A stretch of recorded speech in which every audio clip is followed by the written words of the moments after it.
Good morning, world. It's been a few weeks since we've chatted, and I thought I'd catch up a little bit and share some of the recent activities. I'm just getting over this nasty crud for the last week, and I think you can actually understand my words now, so I thought I'd post a video.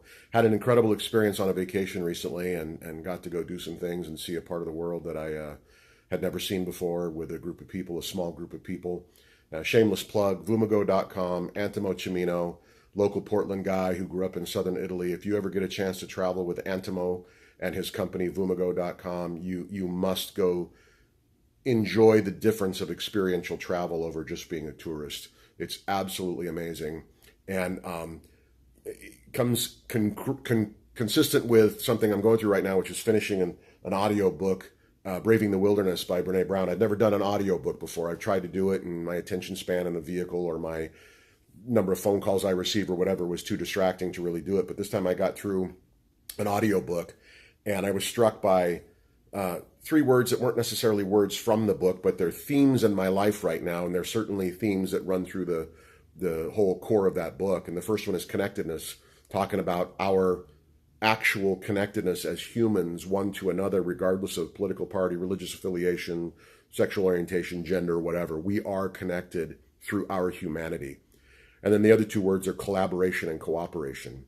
And I think collaboration and cooperation really transform relationship, whether it's professional relationship, personal relationship, political relationship. Yes, I think that's possible, even in our current toxic climate. But it all begins with this idea of understanding connectedness. And if you get a chance, go listen to or read Braving the Wilderness, because I think Brene Brown, far more capably than I could ever do, with far more academic support behind it, presents her case for how we got to the place we're in and what some of the solutions might be to heal our collective hearts and heal our society and heal our world. But I think it begins with understanding that we are connected. And that's a theme in my life right now. And I've done a lousy job recognizing that connectedness at times. I'm guessing you may have too.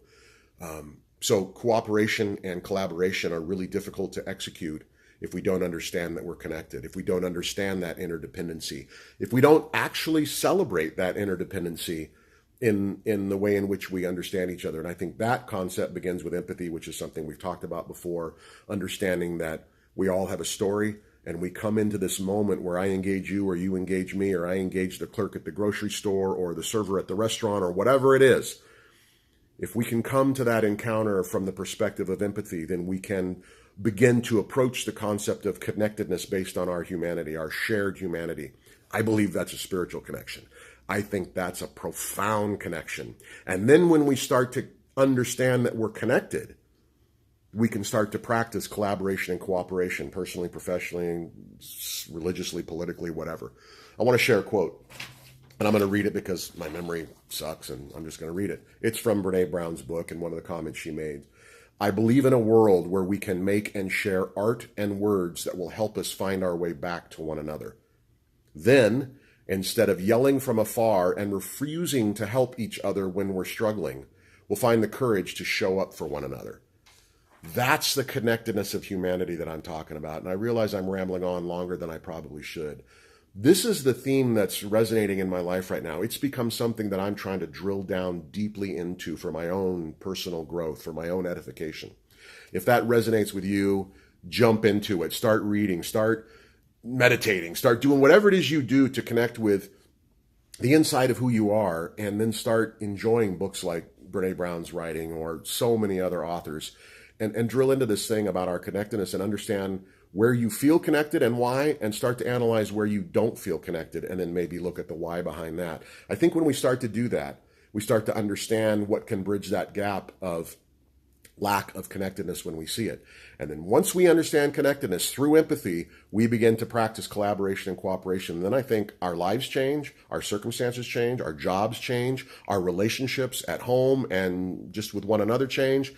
And if all of that starts to change, I'm sorry, I know this sounds maybe pie in the sky, but I think our world changes. I think our political discourse changes, and I think it better, or we're in trouble. So I hope you have a great day. I hope you've had a great week. I hope you got plans for a wonderful weekend, and I hope you love on the people that matter most to you. I'm going to see my mom. Hope you get a chance to see the people you love. Take care.